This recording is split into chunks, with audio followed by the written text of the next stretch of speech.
Chapter 1131.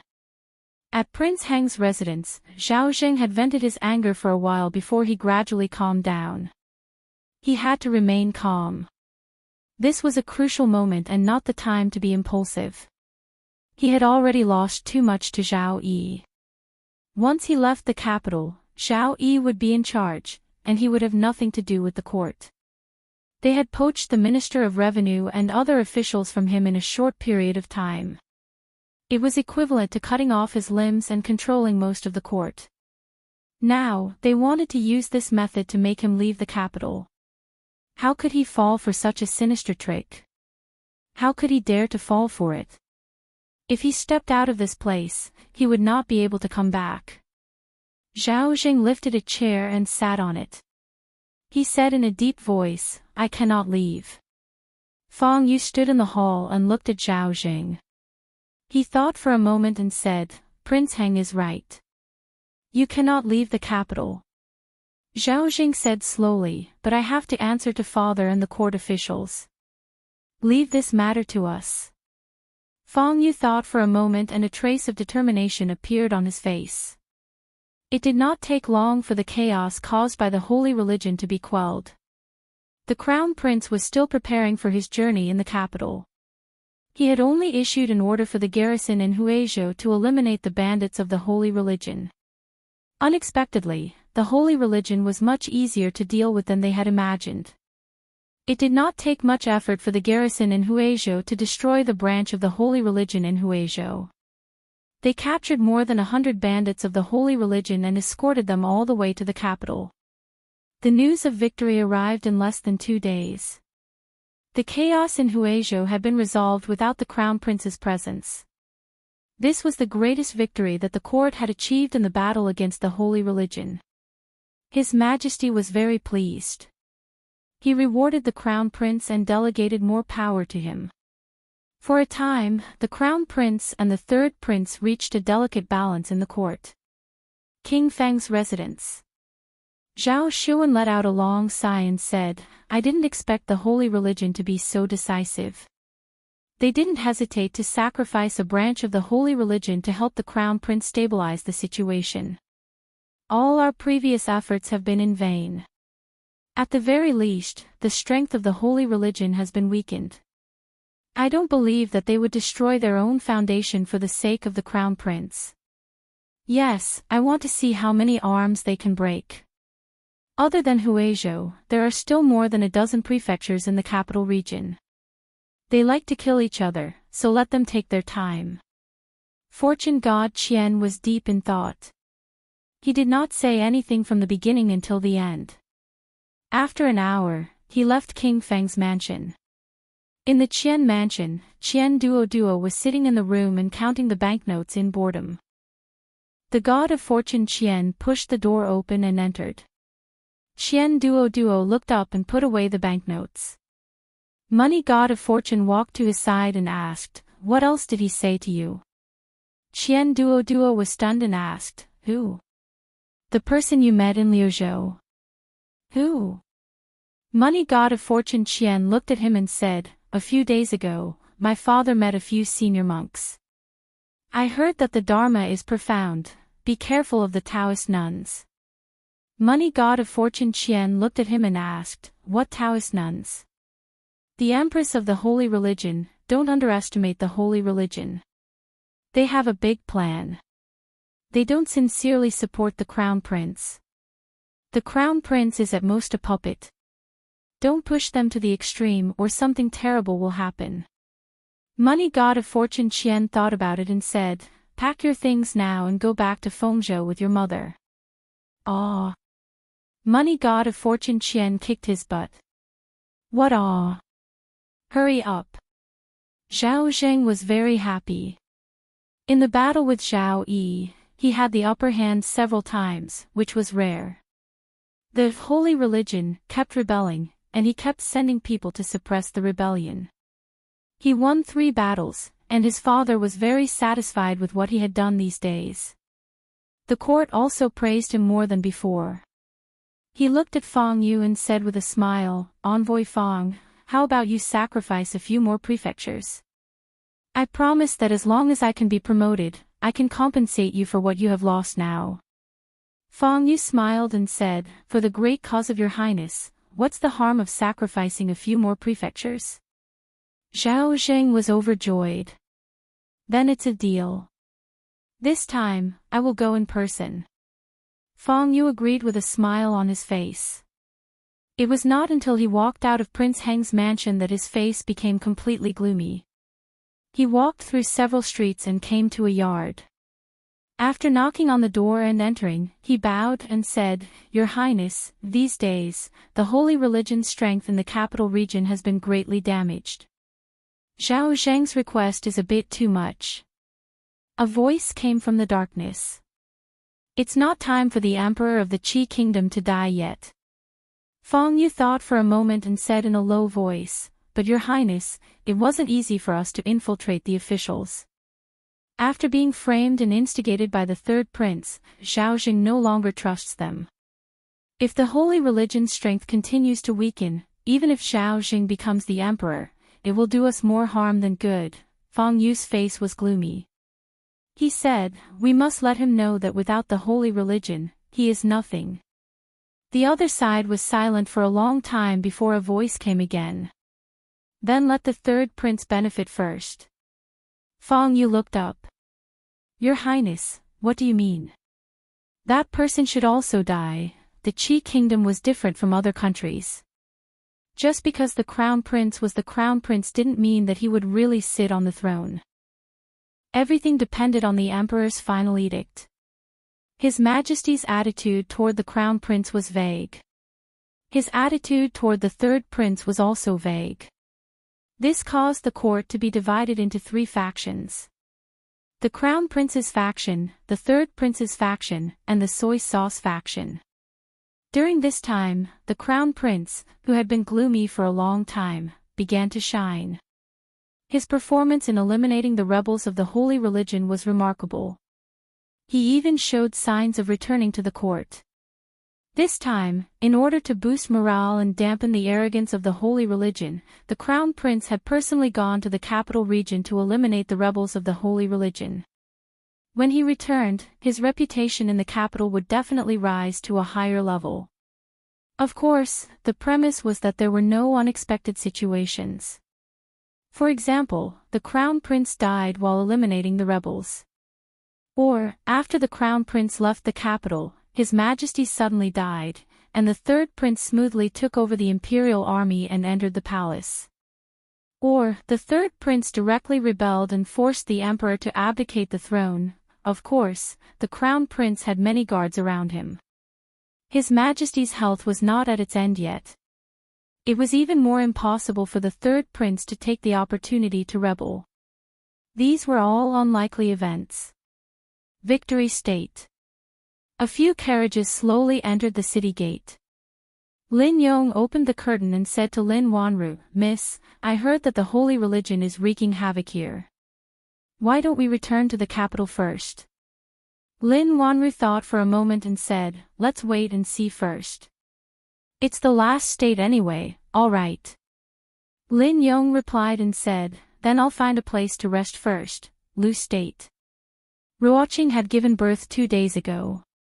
Both mother and child were safe. Other than his younger sister, Li Duan had another younger brother. Li Yi had also received a letter from Su a few days ago. He and elder Tian were already on their way and would arrive in a few days. At this time, it was the 28th year of Xingyuan, the 5th month of the Qi Kingdom. The first prince had eliminated the rebels of the holy religion in the capital region and his reputation was growing day by day. The third prince temporarily took over the reins and established his authority in the imperial court. In the depths of the palace, the emperor of the Qi Kingdom had just taken his medicine and was sleeping soundly in his chambers. An hour later, a bell suddenly rang in the middle of the night. On the 13th day of the 5th month, the 28th year of the Qi Kingdom, the emperor passed away in Wanhua Hall. Overnight, the entire capital was shocked. Chapter 1132. His Majesty's stubborn illness had not been cured, and the two princes fought fiercely for the throne. In order to fight for the supreme position, the eldest prince and the third prince should have used all kinds of means and resorted to all kinds of means. The fight for the throne had always been like this, and this was what the eldest prince and the third prince had done. However, no one expected that the former emperor would pass away in the palace in the evening after announcing a series of decrees in high spirits during the morning court session yesterday. There was no precaution. There was no edict of succession. The crown prince was not in the capital. Although the position of the crown prince of the Qi kingdom was not as stable as that of the neighboring countries, the crown prince was the nominal heir to the throne. When the former emperor suddenly passed away and there was no succession, it was reasonable for the crown prince to inherit the throne. This was the ancestral system. However, the crown prince was not in the capital at such a critical moment. The third prince was in the capital. The third prince, who had already grown his wings in the court, would definitely die if the crown prince succeeded the throne. There was no doubt about it. It was the same the other way around. It was already late at night, and most of the people in the capital had fallen asleep. However, when the bell that represented the death of the emperor rang in the palace, everyone, from the dignitaries to the common people, was awakened from their sleep. Fortune god Qian hurriedly put on his clothes. He did not even have time to button them up before he ran to the door and shouted, "Quick, prepare the carriage. We're going to King Feng's mansion." At this time, the sedan chair of Minister of Revenue Cui Jiang had already stopped in front of King Feng's mansion. When fortune god Qian arrived at the gate of King Feng's mansion, there were already more than 10 sedan chairs parked on both sides. "Your Highness, you should restrain your grief and focus on the overall situation. This is a great opportunity for us. Your Highness, please give the order."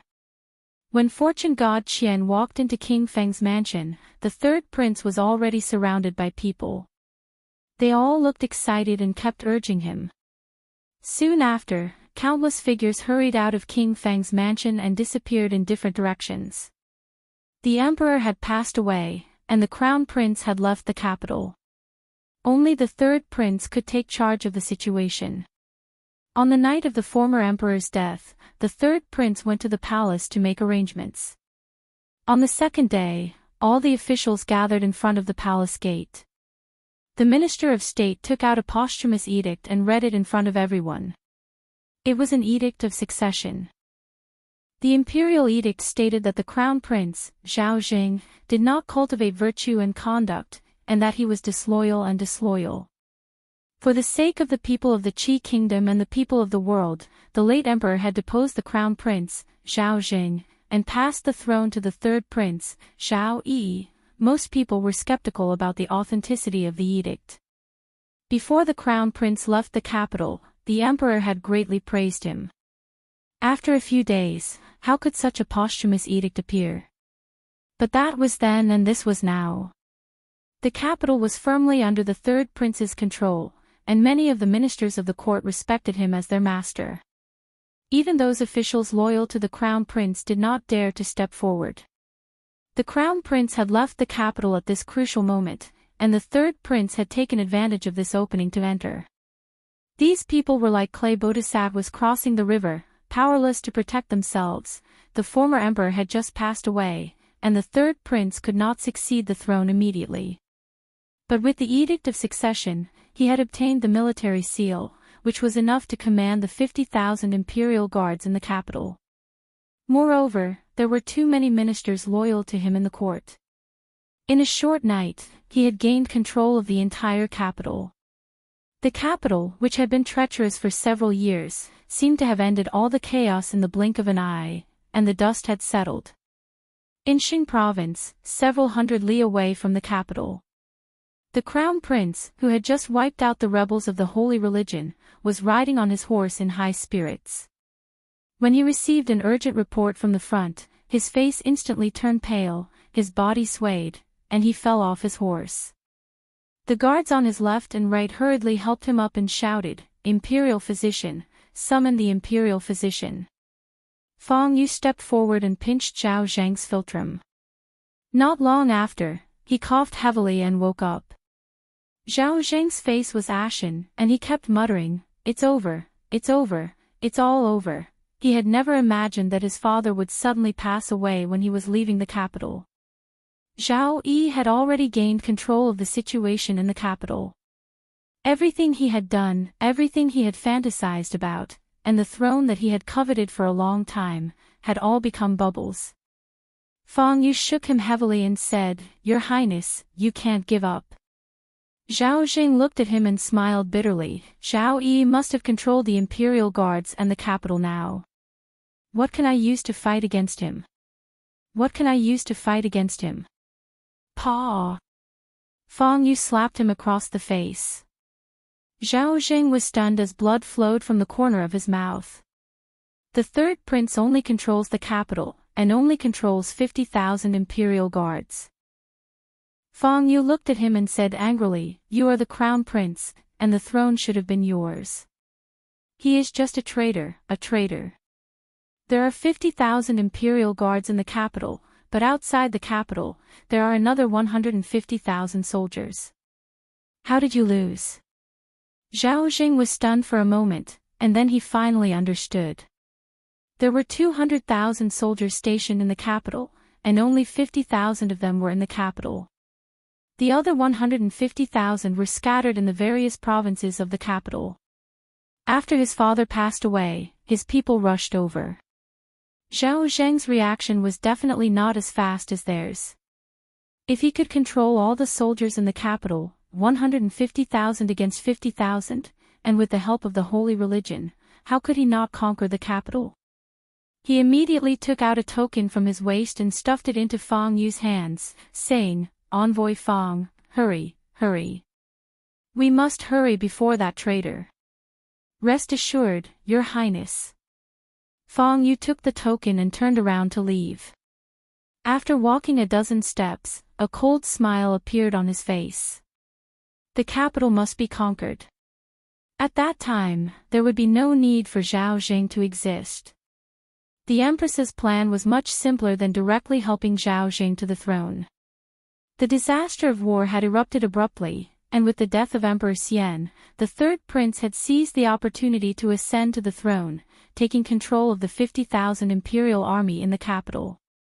Meanwhile, the first prince had gathered more than 100,000 soldiers outside the capital and was directing his vanguard at the capital. Although the third prince was in an important area of the capital, his retreat had been cut off. Faced with an army more than twice his size, he could only rely on the walls to barely hold out. If not for the fact that the capital was heavily stocked with provisions, he would not have been able to hold out for long. The capital region, which had always been peaceful, became a land of war in a short period of time. Although the first prince's army did not massacre the people like the foreign invaders, it was not uncommon for them to forcibly take food and fodder and forcibly conscript the people. The entire capital region was in a state of panic, in Victory Province. A purple-clothed man walked into a camp and bowed. Reporting to Protector, several armies have fallen under our control. Zhao Zheng is no longer of much use to us. Why don't we? Feng Yu waved his hand and said, "No, no, no.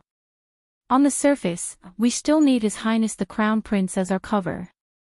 Otherwise, we'll have no justifiable reason to attack." Even though the holy religion had been operating in the Qi kingdom for more than 20 years and had reached its peak after Zhao Jing had delegated power to it, without Zhao Jing, they were just like the third prince, rebels.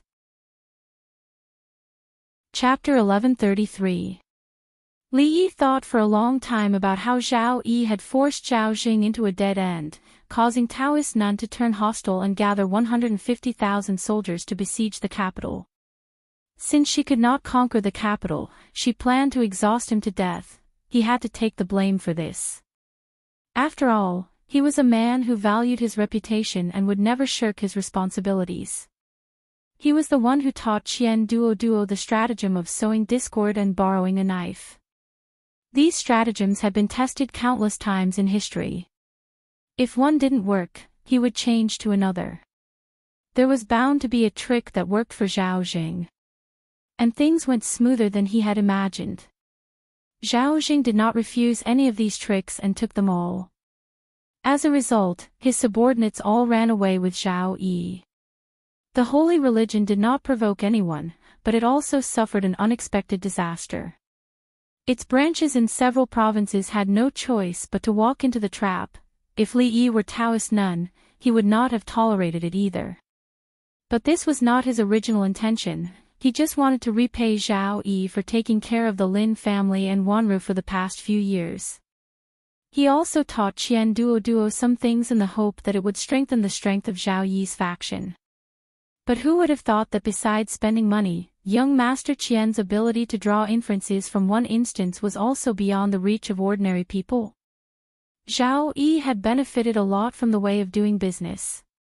However, even Li Yi did not expect that Taoist nuns' influence in the capital of the Qi kingdom had already infiltrated the palace. She wanted the emperor of the Qi kingdom to die, and the emperor of the Qi kingdom would die at that time. They did not choose to help Zhao Jing ascend the throne. Li Yi guessed that perhaps they also realized that if they helped him, the situation would be out of their control if Zhao Jing fell out with them. Given the crown prince's character, it was not strange for him to burn the bridge after crossing the river. He first gave the capital to Zhao Yi, and in the blink of an eye, he used Zhao Zheng's name to gather more than 100,000 soldiers in the capital and surrounding the capital. Zhao Zheng was the crown prince, and no one could change this. No matter how outstanding Zhao Yi was, he had to lower his head before him. The crown prince was not in the capital, and the third prince issued a fake imperial edict to send troops under the pretext of restoring order. Even the people of the Qi kingdom and the court could not refute it. Li Yi had always thought that Taoist nuns' IQ and EQ were only average, although she was skilled in martial arts, but he had to admit that her play was too beautiful. They were probably already in control of the more than 100,000 soldiers outside the capital. Once the capital was truly breached, Zhao Zheng's usefulness would end there. Li Yi felt a little guilty. Zhao Yi had helped him so much, and when he finally wanted to repay him, something like this had happened. This debt of gratitude was too unfair. He was not worried about Zhao Yi. They were not in dire straits even if they were surrounded by twice the number of soldiers. Since he had already received the news, the various prefectures of the Qi kingdom must have responded as well. Zhao Yi's reputation among the people was not for show. The provincial governor and governor of Liuzhou had already united the surrounding prefectures and were preparing to gather troops and head for the capital. He was worried about Lin Wanru. Her destination this time was the capital. When she sent the letter half a month ago, she had already arrived in the capital region. He did not know if she had reached the capital and what the situation there was now. She was accompanied by guards and several experts, enough to deal with most emergencies. But now that the Qi kingdom was in chaos, Li Yi still felt a little worried. With this thought in mind, he suddenly moved a few feet to the side, dodging a withered palm. An old voice came from behind him. "I haven't seen you for a year, and everyone in your family is a monster, a monster." Su looked at him with an extremely shocked expression and smacked his lips, looking very hurt. As a grandmaster, his self-confidence had taken a huge hit when he failed to launch a sneak attack from the back. Li Yi thought to himself, are all grandmasters the same? Do they all like to sneak attack from behind? Fortunately, he had not stopped practicing during this period of time. The tortoise breathing skill had been running day and night. Although he still could not defeat Mississippi Lu, Bai Su could still suppress her with one hand.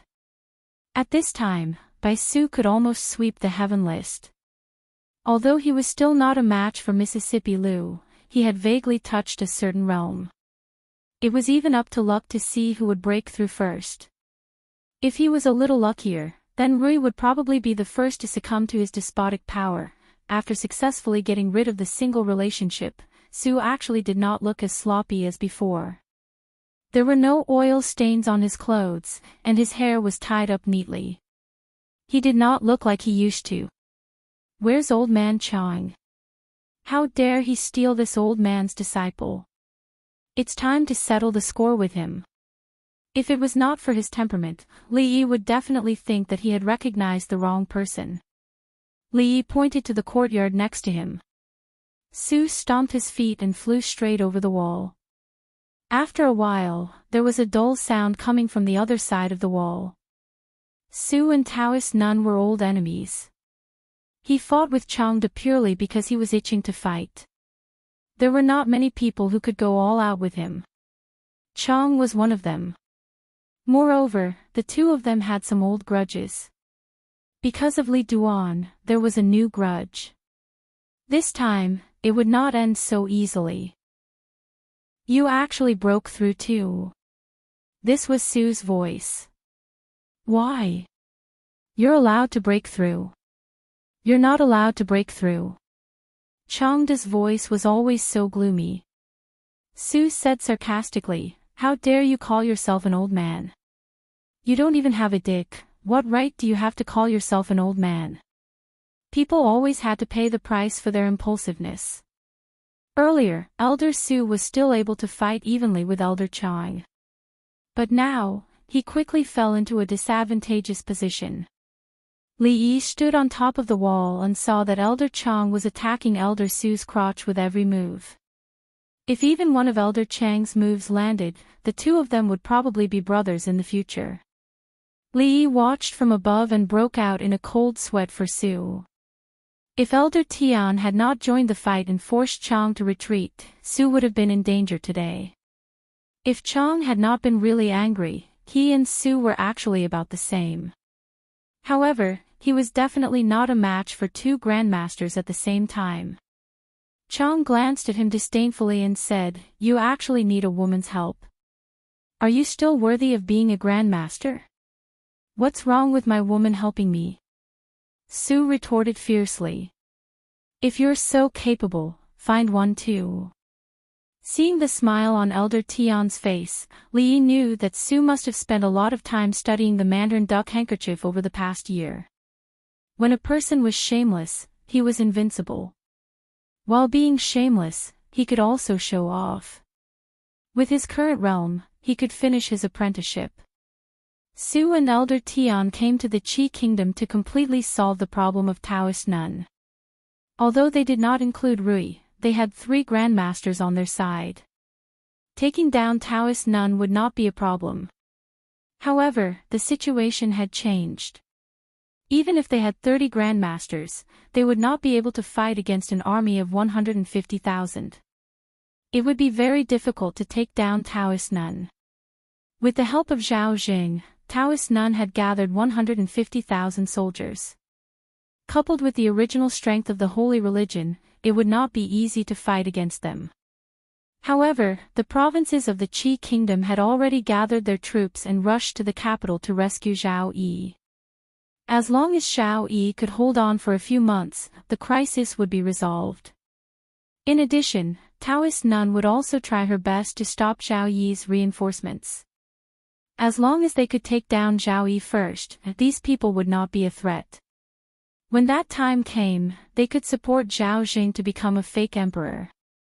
If they continued to raise their troops, it would be considered a rebellion. They would not be able to win the hearts of the people and would not last long. Li Yi confirmed this speculation the next day. The provinces of Jiangyi were under martial law. Several important cities were not allowed to enter or leave. Minister of Revenue Cui Jiang looked outside the city and said, Your Highness, the national treasury has not been full in recent years. I have already sent people to check the major granaries in the city. If we save some, it will be enough to feed the entire city for half a year. If an ordinary city was besieged, the food in the city would be exhausted after a few months. The capital was far wealthier than ordinary cities, but the capital was densely populated, so food was naturally consumed much faster. Half a year. Zhao Yi stood on the city wall and looked into the distance. He murmured, half a year is enough. Within half a year, even the farthest Feng province would be able to send reinforcements. Victory Province. Located in the hinterland of the capital region and close to the capital, Victory Province was originally one of the top 10 wealthiest provinces in the Qi Kingdom. However, since the death of the former emperor half a month ago, the Crown Prince, who was in Victory Province, took over Victory Province and transferred away the garrison troops. Victory Province had undergone earth-shattering changes. Many wealthy families had their properties confiscated, and their properties used to pay for the army. A large number of citizens had been conscripted to become live targets on the battlefield. On the streets of Xingzhou, it was rare to see shops open for business. Most of the people walking on the streets were women. Most of the provinces in the capital region were no different from Victory Province. Victory Province, Provincial Governor's Mansion. In the study, the young man raised his head and looked at a middle-aged man sitting at the head of the table. He said slowly, "Father, we've bet everything on the Crown Prince this time. If the Crown Prince fails, times have changed." The middle-aged man looked at him and said, "When the Crown Prince's troops came to Victory Province, if we didn't agree to his request, would we still be alive?" The young man hesitated for a moment and asked, "But if the third prince gets reinforcements, won't we?" 150,000 troops surrounding the city.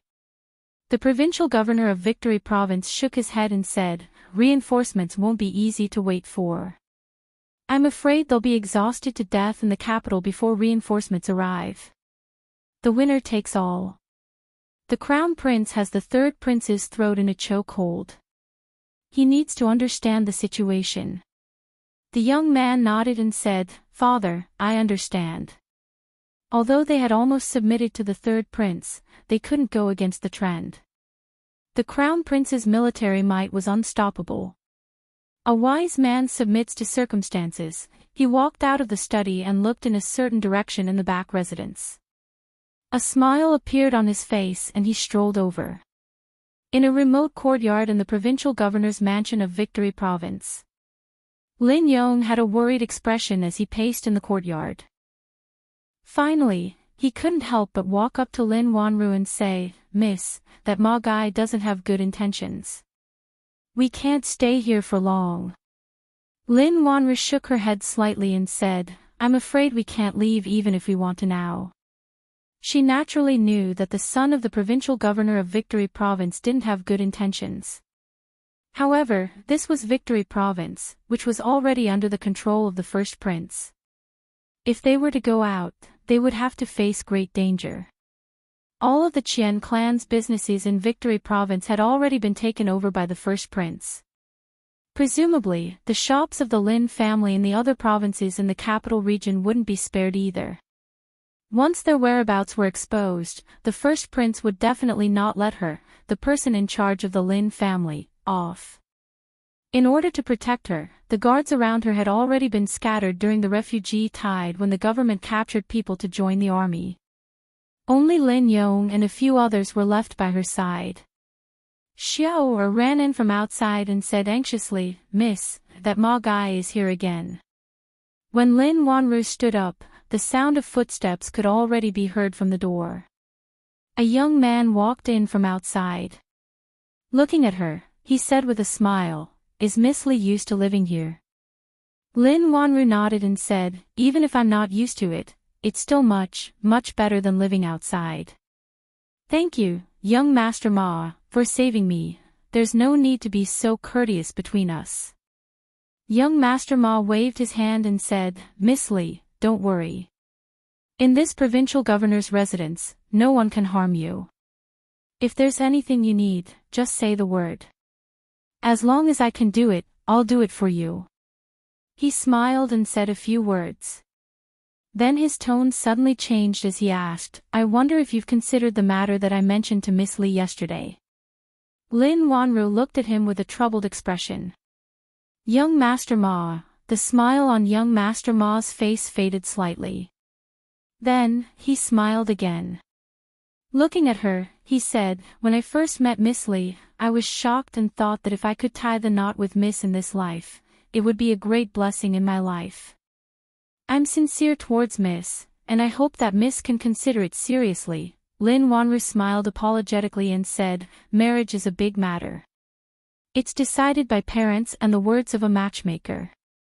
How can I be so reckless?" Young Master Ma shook his head and said, "Times have changed. Now, the Qi kingdom is in chaos. There are rebels everywhere. Even if I really wanted to invite Mrs. Parents over, not to mention the long journey, the many dangers along the way must not be taken lightly. Lin Wanru fell silent. Young Master Ma smiled and said, Miss Li, don't be in a hurry to agree. If you don't agree today, I'll ask again tomorrow. This was a naked threat. Lin Yang's breathing was heavy. Chapter 1135. When the young master walked out of the small courtyard, there was a faint smile on his face. This girl called Li Ru still couldn't resist the charm of the young master of the provincial governor.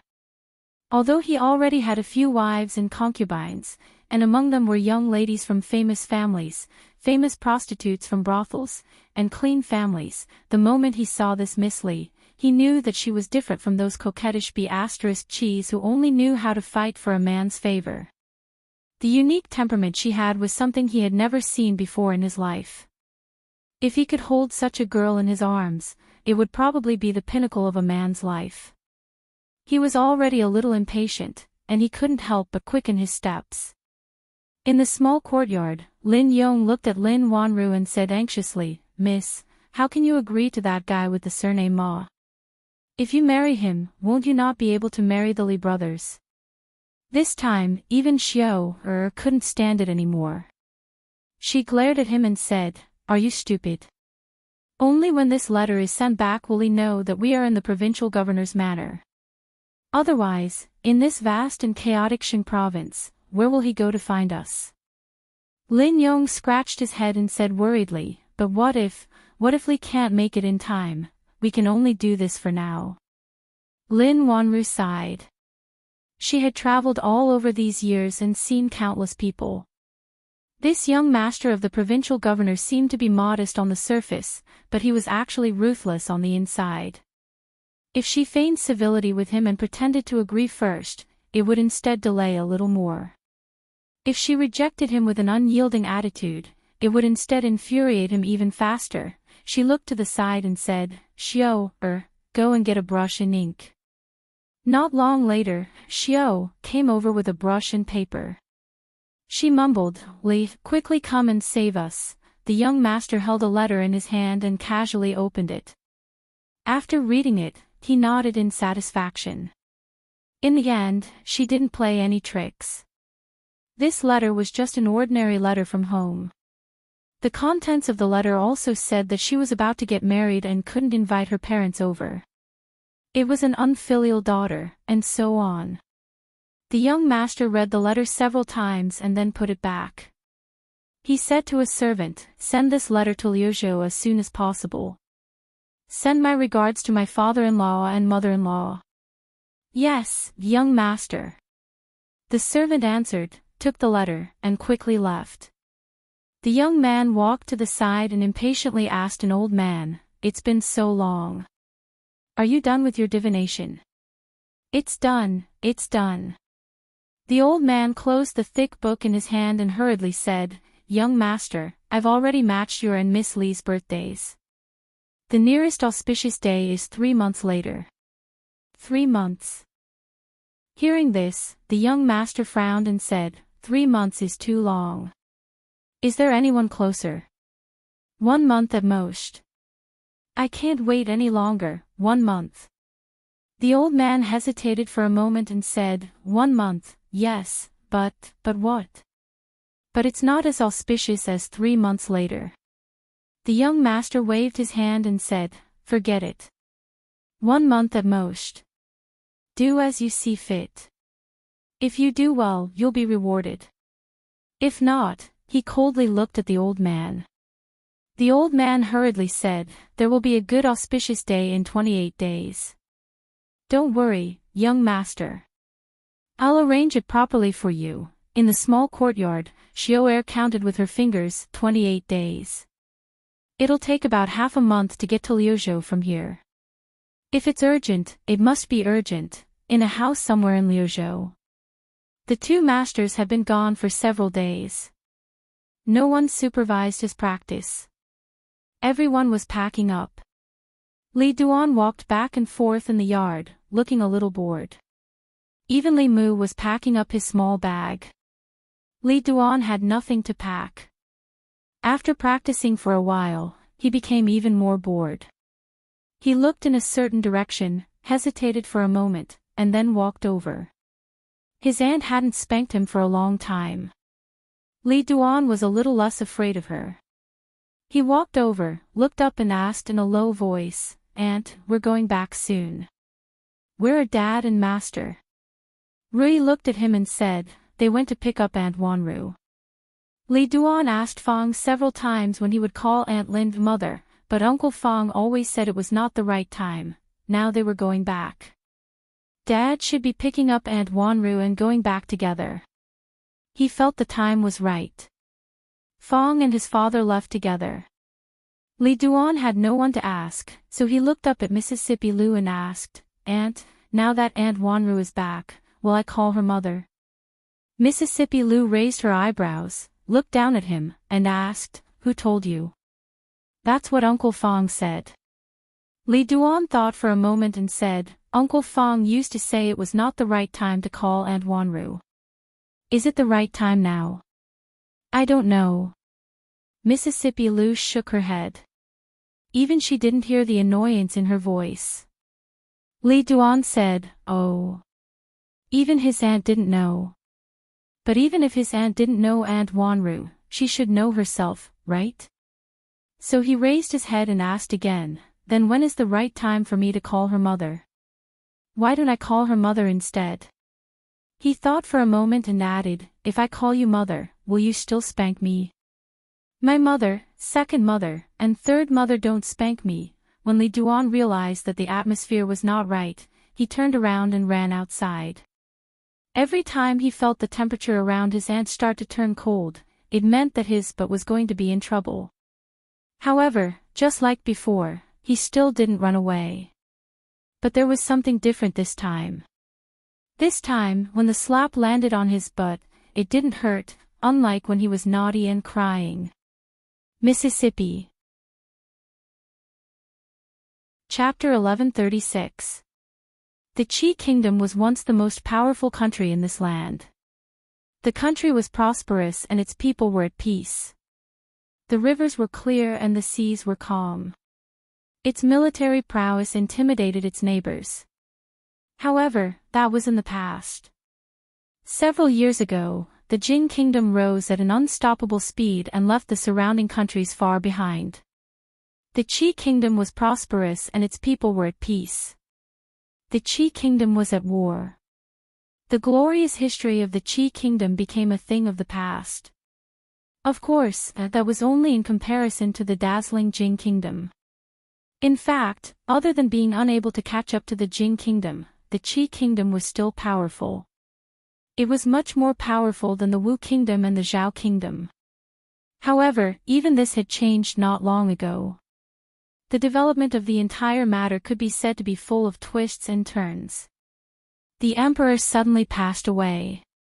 The crown prince happened to be away from the capital. The third prince took the opportunity to launch a coup and seize the capital. Then, the crown prince came back from the brink of death. In an extremely short period of time, he took control of all the military forces in the capital region. He was in a stalemate with the third prince for more than a month now. In order to conquer the capital as quickly as possible, the crown prince used almost all the resources and power in the capital region. He disregarded the consequences. In order to gather enough money, countless rich and powerful families had their properties confiscated. No one knew how many commoners were mobilized. At that time, there were countless refugees. In order to prevent the loss of population, many states in the capital region even sealed the city gates and forbade anyone from entering or leaving. Although this policy had been loosened, one still had to go through strict checks when entering or leaving the city. "Hey, you guys, stop right there." When the guards saw someone come in, they immediately shouted and quickly walked over. In recent days, most of the people entering and leaving the city were refugees. It was rare to see such well-dressed people. Naturally, they had to be more careful. In this group of 6, 3 were white-haired elders. The other three were a burly man, a young man, and a young man. This was a rather strange combination. The guard took a look and quickly waved his hand, saying, "Let's go, let's go." Although these people did not look like refugees, they did not carry any weapons. They were also not the important people that the first prince had asked them to check. There was nothing to check. As long as the spies on the third prince's side were not released, they would not receive much punishment. Li Yi and the others walked into the city, planning to find a place to settle down. This was the capital of Xingzhou. It was where they were when he received Lin Wanru's last letter. The city of Xingzhou wasn't big. It couldn't be compared to the big cities in the future, but it was bigger than the counties in the future. Even so, it wasn't easy for them to find them in the city. After all, this was not the capital, nor was it Xuzhou, nor was it Rui. This was an area occupied by the Qi kingdom. They did not have any influence here. It was not an easy task to find a few people. Su Jing walked around the street, and when he came back, he said, "I found a few strongholds of the holy religion, but this place is very close to the capital, so it's not easy to get in touch with them, just in case." Li nodded and said, "Don't act rashly for the time being." In addition to Chang, Su and Tian, Fong and Su Jing also came on this trip. Fong had nothing to do, and Su Jing had something important to do. Finding Wanru was the most important thing, and if possible, he wanted to establish the holy religion. Of course, they couldn't act rashly now. This place was close to the headquarters of the holy religion, and it was in someone else's territory. If Taoist none found out, it would be a little troublesome even if they had 3 grandmasters. After all, even a grandmaster couldn't fight against so many people. If they really surrounded the city with tens of thousands of soldiers, even a grandmaster couldn't do anything, although the possibility was very small. In Xingzhou, several shops of the Qian family had been closed, and even sealed. The Qian god of fortune was Zhao Yi's #1 henchman. If Zhao Jing got the chance, he would naturally not let the Qian family go. The Lin family's business had not had time to expand to Xingzhou, but looking at the fate of the Qian family, even if the Lin family had a shop in Xingzhou, it would be difficult to find them. Almost all the clues were cut off. Li Yi also thought of putting up a notice, but this was Xingzhou, and the Lin family had long been labeled as King Feng. This would be too ostentatious, so he immediately ruled it out. "If you can't find her, let her come out to find you. Do you really need to make it so difficult?" Cheng's voice was always so gloomy. Fong said in surprise, "We don't even know where Miss Lin is. How can we let her come out on her own?" Changde looked at him and said, "If we strip you naked and hang you on the city wall, everyone in Xingzhou will know. If Miss Lin sees you, she will know that we have arrived." Fong silently hid a little further away. This old man could not win in a fight, nor could he win in an argument. It was best to hide a little. He remembered that the son-in-law had said before that people who were physically handicapped would often be mentally handicapped. It seemed that it was true today. He turned to look at Li Yi and said, "Son-in-law, I think it is better for us to take our time to think about it. The longer we delay, the better." Li Yi shook his head and said, "I think there is some truth in what Chief Steward Chang said." Fong looked at him and moved to the side. What Chang said made sense. Naturally, it was not to strip Fong naked and hang him on the city wall. It was the most time-consuming and laborious way to find him, and the efficiency was the worst. Only by breaking the rules could it be effective. In this Xingzhou, the one with the greatest authority and the greatest influence naturally belonged to the provincial governor of Xingzhou. Once he became the provincial governor of Xingzhou, the remaining work would be easy to carry out. Fong stood on the street and stopped a passerby who was hurrying by.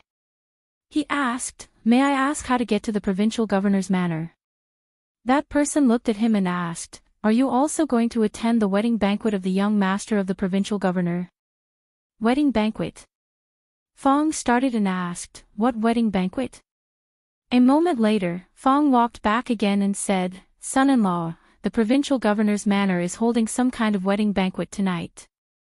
It's said that the young master of the family of the provincial governor of Xingzhou is going to marry some number of concubines. Should we go and join in the fun?" Li thought for a moment. Today, they were going to the provincial governor's manor of Xingzhou to cause trouble. Picking an auspicious day for the wedding of the son of the provincial governor to cause trouble, wasn't this a little too much? This provincial governor is really not a good person. What time is it now, and he's still using the excuse of marrying a concubine to extort the wealth of the people. The commoners outside are very resentful. Fong had an indignant expression and said, "It's said that the son of the provincial governor of Xingzhou has already married 7 concubines." Li Yi suddenly felt that it wasn't too much.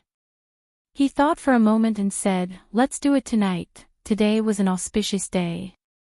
The son of provincial governor Ma was going to marry his 8th concubine today.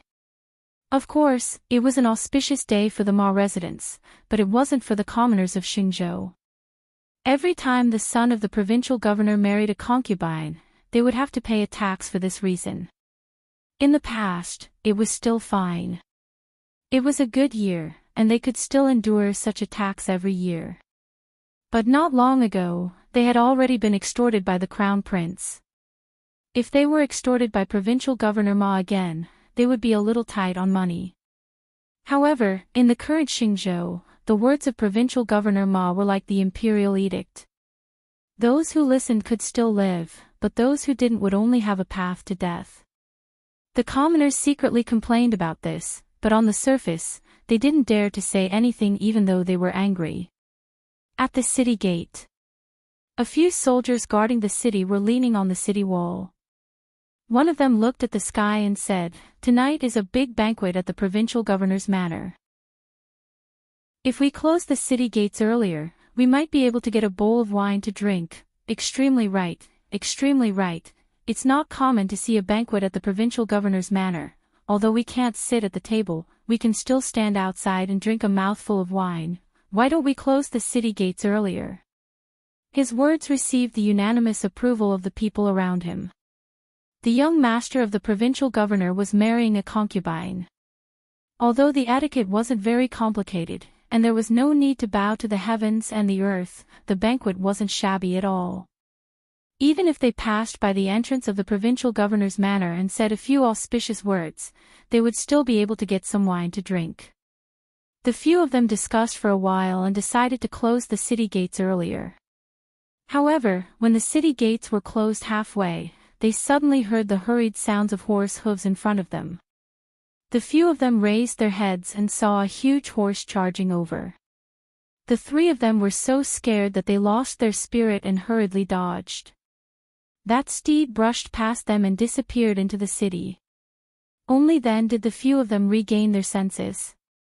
They cursed loudly, "Which idiot is it? That person had already disappeared."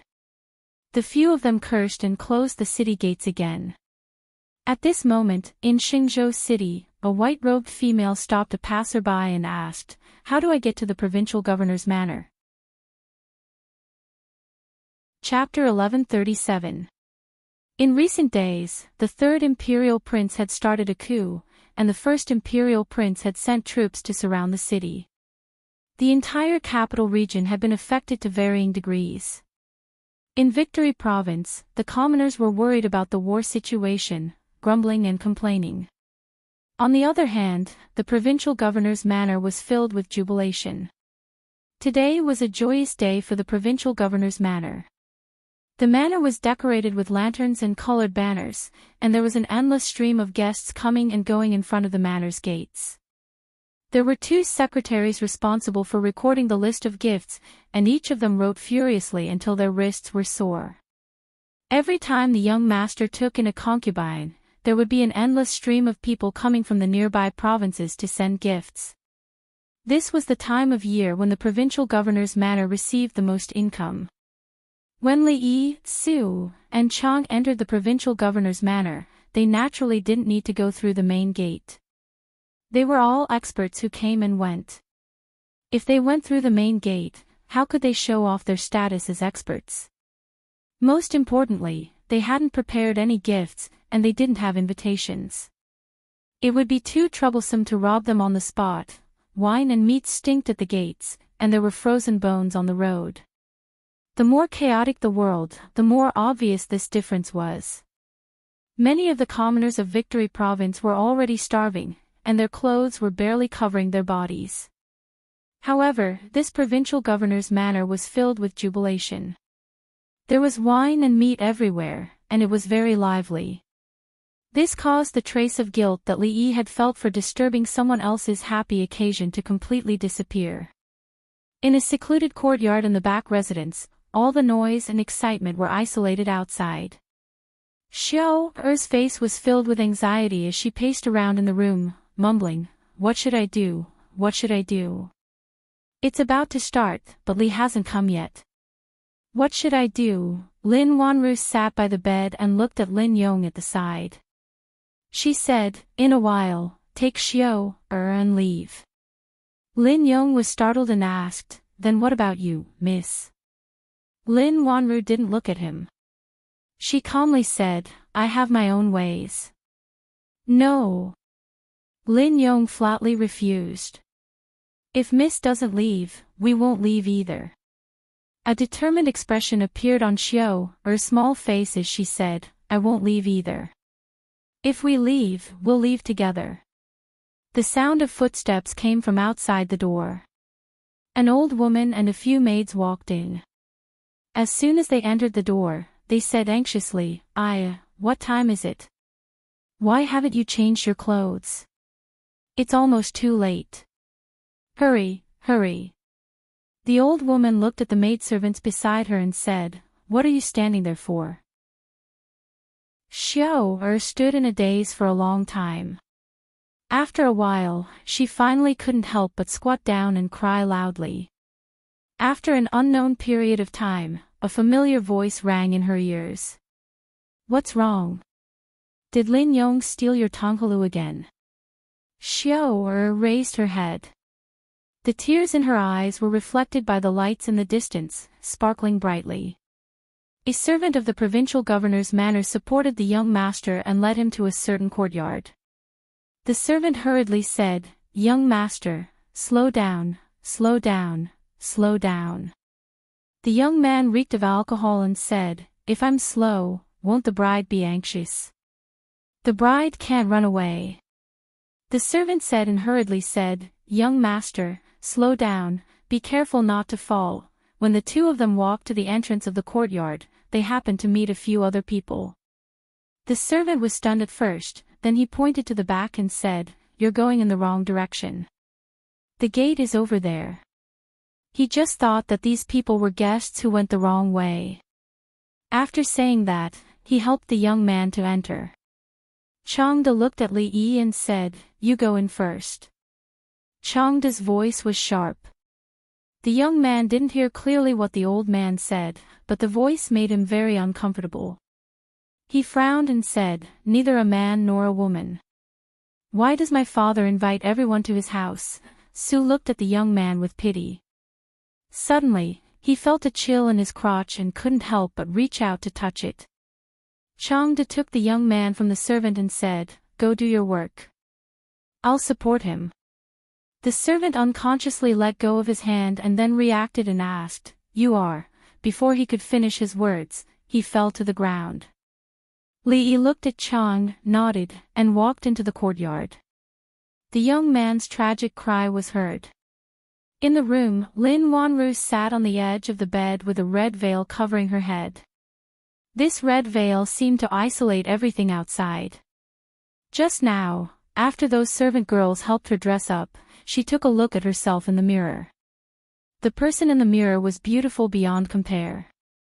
People often said that the most beautiful moment in a woman's life was when she put on her wedding dress. This saying was indeed true. It was a pity that the person in her heart didn't see her wearing the wedding dress. Her right hand was holding a pair of scissors. For more than half a year, she had been learning martial arts from Rui. She wasn't a weak woman in the traditional sense. That provincial governor's son wasn't a match for her. Tonight was her last chance. She had to take him hostage and force the provincial governor of Xing province to send them out of the city. This was her only choice. The door was open from the outside. Her heart tightened. There were footsteps coming from the door and coming to the bed. A hand lifted her veil. She suddenly stood up and raised her hand. The scissors in her hand went straight to his neck. Her wrist was grabbed in midair and the scissors were taken away by another hand. Her face was pale and her heart quickly sank. Li Yi looked at her and said in surprise, "You want to murder your husband on the wedding night?" Not waiting for the provincial governor of Victory Province to ask again, he explained, "The Death Reaper in a day is concocted using honey, snow pear, white rabbit, and celestial mountain snow lotus. It is a top-notch poison in the world. As the name suggests, if you are poisoned by this poison and don't receive the antidote within a day, your 7 apertures will bleed, your intestines will rot, and you will eventually turn into a puddle of pus." Provincial governor of Xing province paled, but he forced himself to maintain his expression. Looking at him, he said, "How can there be such a strange poison in this world? Do you think this official has grown up scared?" The sloppy old man lightly tapped on his body, and the provincial governor of Xing province immediately knelt on the ground. The veins on his forehead bulged, and the blood vessels were like many earthworms wriggling on his forehead. He couldn't speak, and could only let out beast-like moans of pain from his throat. Not long after, a wet spot appeared on the ground beneath him. Some of it was sweat that seeped out from his body, some of it was urine. The sloppy old man tapped on his body with slight disdain, and only then did he stop wriggling. However, he would still twitch from time to time. "Do you believe me now?" The sloppy old man looked at him and said, "If you are a little more obedient, you will suffer less. You are already so old, yet you still don't understand this simple logic." Provincial governor of Xing province's complexion was completely pale. Using his last bit of strength, he asked, Who are you?" In a certain courtyard in the provincial governor's manor, the young master's drunkenness had already completely dissipated. His face was filled with terror. Looking at the shady old man opposite him, he asked with a trembling voice, What did you do to me earlier?" Just now, this terrifying old man had only lightly tapped on his lower abdomen, and a certain part of him had immediately become as hard as iron. It was even more effective than those tiger and wolf medicines that he had eaten. But later on, he had tapped on the same place again, and then he had lost a great deal of energy, a piece of iron turning into cotton. Although he was usually very fast, he had never been this fast before. He faintly felt that something extremely terrifying had happened to his body. Changde did not explain anything to him. He casually knocked him out and tossed him to the side. Inside the room, Li Yi put down the red veil, looked at Lin Wanru, and asked in concern, "Are you all right?" Lin Wanru looked at him, and said, "If you had come a little later, something would have happened." Li Yi was slightly astonished, and asked, "How did you guys come to the provincial governor's manor? You didn't receive that letter?" Lin Wanru looked at him and asked. Li Yi shook his head, and said, "I saw the letter saying that you guys were trapped in the city of Xing province, so I immediately rushed over." Lin Wanru looked at him, and asked, "Then how did you find this place?" "I first took down the provincial governor's manor, and then it would be easier to find you guys." He let out a long sigh, and said, "Fortunately, I made it in time." When he had encountered Li Yi had not been in a hurry to ask about it. Only now did he know that they had originally been trapped in Xing province, and could not leave the city. Later on, a few riots had erupted in the city, and they and the majority of the guards had been separated. Then, they had been seen by the son of the provincial governor, and had been brought to the provincial governor's manor, almost half invited and half coerced, resulting in today's matter. He rejoiced slightly. If he had been a little later, everything would have been too late. Li Yi let out a sigh, and then he was in the mood to carefully examine her. She was already 24 years old this year, and in the future, it was the age when women were in their prime. She did not have the immaturity of a young girl, nor did she have the maturity of a married woman. Rather, she had a different kind of grace in between. Lin Wanru combed a strand of messy hair on her temple, and asked, "Do I look good?" Li Yi was startled, and then said, "The way you look in a wedding dress is very good." She blinked her eyes, and then asked, "Do you like it?" This time, Li Yi was startled for a longer time, and then he nodded slightly. "I like it." Speaking the truth, and being frank. Only from an aesthetic point of view. That was all. A woman can only wear a wedding dress once in her life. Lin Wanru stood up, and slowly said, "The moment they put on the wedding dress is the moment they are the most beautiful." Li Yi looked at her, and said, "This time doesn't count. This wedding dress is not very good, you should take it off." Lin Wanru looked down, and then she pinched the hem of her dress, and turned in a circle in front of Li Yi, and then she shook her head, and said, "This wedding dress. I actually quite like it, and I have dressed up for so long, I can't waste my makeup, and this wedding room is also very well decorated, I have worn it." She looked at the wedding dress on her, and then looked at Li Yi, and suddenly said, "Why don't you marry me?" Chapter 1139. Li Yi also felt that it was a bit wasteful. The guests had been invited, the banquet had been held, the wedding clothes had been worn, and the wedding house had been decorated. If nothing happened, it would be a waste of the wealth that the governor of Xing province had plundered from the people. It would be a shame to the people of Xing province, and a shame to the people of the world. But compared to when drunken Ink Ruoqing got married, it was still a bit shabby. He looked around and asked, "Isn't it too hasty?" Lin Wanru sat on the edge of the bed and looked away from him. She said, "This time, I had thought that I would never see you again." Li Yi sighed softly. In this world, there were many things that were destined. If one really had to talk about it, the main culprit for them being trapped in Xing province was actually him, so all of this could be said to be his own doing. There was a relaxed smile on Lin Wanru's face. She said, "At that time, I thought, if I died like this, it would be such a pity. I haven't married yet, haven't waited for 2 years when no one wants me to marry you, some things should not be delayed." She turned to look at Li Yi and said, "There is no time like the present. Instead of waiting for 2 years, it is better to do it now." She walked to the table and poured 2 cups of wine. She handed one to him and said, "Will you marry me?" Li Yi took the wine cup. Her wrist went around Li Yi's wrist, and the two drank the wine in the cup in one gulp. He looked at her and said apologetically, "I am sorry to have made you wait so long." In fact, regarding this matter, he had already confessed to Rui before he came. The debt of love that he had caused, he had to pay it back even if he had to kneel. Of course, the bite mark on his arm from Rui was still there.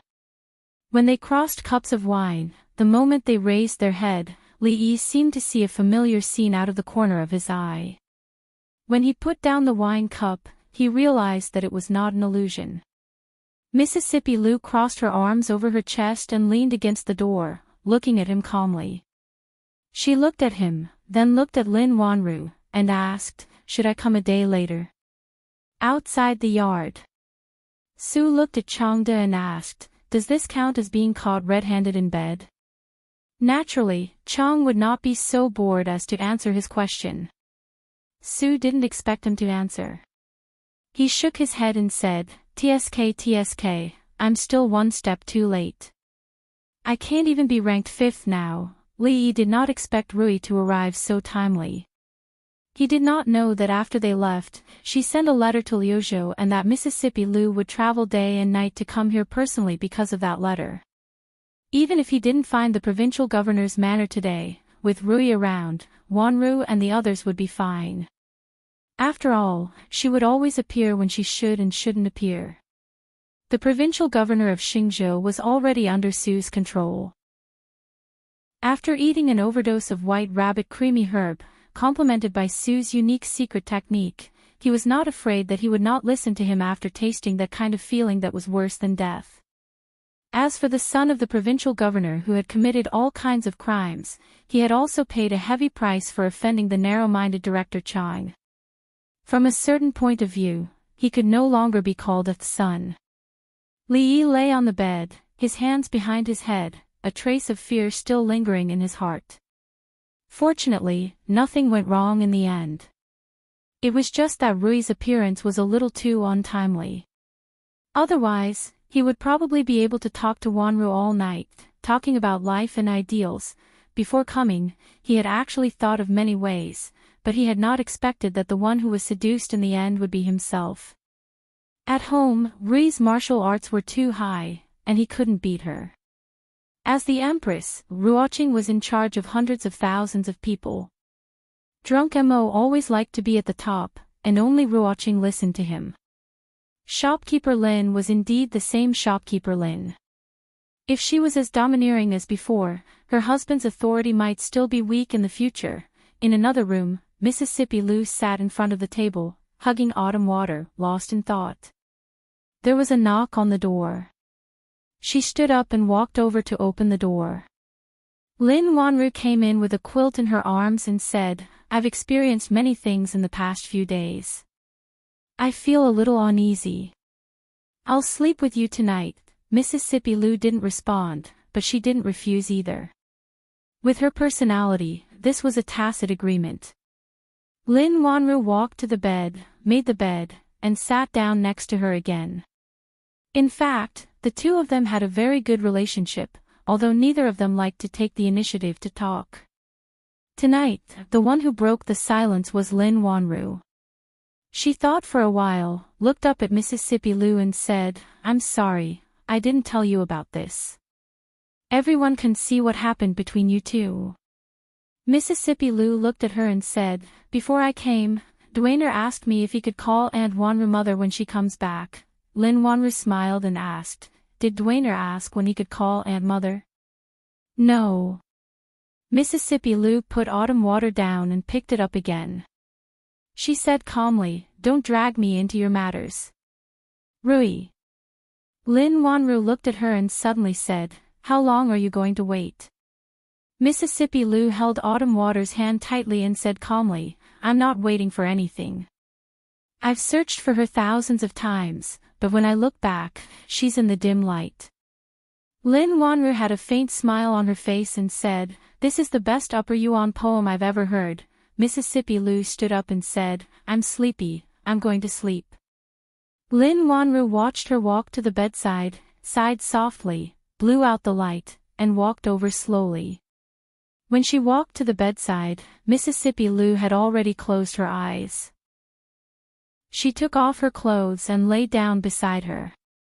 When her breathing began to stabilize, a pair of eyes slowly opened beside her. Xiao had cried for too long last night. When she woke up in the morning, although her face was full of smiles, her eyes were still swollen. Mississippi Lu woke up even later than Li Yi. She had two panda eyes and her complexion was worse than Xiao's. She probably didn't sleep well last night. Li Yi gave her 2 hard-boiled eggs. He wanted her to roll them in her eyes to get rid of the dark circles, but she actually peeled the eggs and ate them. Mississippi Lu only ate the egg whites. Li Yi ate the remaining egg yolks and cooked 2 more for her, specifically telling her that they weren't for eating. After saving Wanru, they should have immediately set off to go back. However, since they were already here, if they didn't kill some Taoist nuns along the way, Su and Elder Tian wouldn't be in a good mood. So this morning, Su Jing brought people to occupy the branch of holy religion in Qing State. They simply moved to the branch of holy religion and waited for the Taoist nuns. Outside the capital, the 150,000 garrison soldiers of the capital had been in a stalemate with the 50,000 Imperial Army soldiers for more than 2 months. Although there was a huge disparity between the two sides in terms of military strength, it was still not enough to take down a country's capital with just this amount of military strength. If one wanted to use up the food supplies of the capital by surrounding it so that the city would collapse on its own, one would have to be prepared for a prolonged battle. There was enough food in the capital to last for several more months, but the 150,000 soldiers outside the city also needed food supplies. In the last 2 months, Zhao Zheng had scraped the ground, giving the provincial governors of 10 some provinces a strict order that they had to ensure a sufficient supply of food. In a tent, a purple-clothed man looked at Fang Yu and said, "Protector, for some reason, we lost contact with our branch in Xing State half a month ago. There's also been no news from the blue-clothed emissaries." Xing State, a hint of confusion appeared on Fang Yu's face. The entire capital region was now under their control. With a single order, he could command an army of 100,000 soldiers. Who would dare to make trouble for the holy religion in Xing State? It had been a very long time since a branch of the holy religion had become uncontactable. Although this routine was very familiar, he didn't believe that anyone would be so bold as to act so atrociously here. He glanced at the purple-clothed emissary and said, "Go see the branch in Xing State for yourself." Chapter 1140. Xingzhou. After the purple-clothed emissary left the tent, Fang Yu put the matter behind him for the time being. There were 8 purple-clothed emissaries in the holy religion, and each of them could be ranked on the so-called heaven list of martial arts experts. A purple-clothed emissary and a few blue-clothed emissaries were enough to deal with all the problems in the branch in Xingzhou. He did not care about a mere branch in Xingzhou. What he cared about was the supreme position in the capital.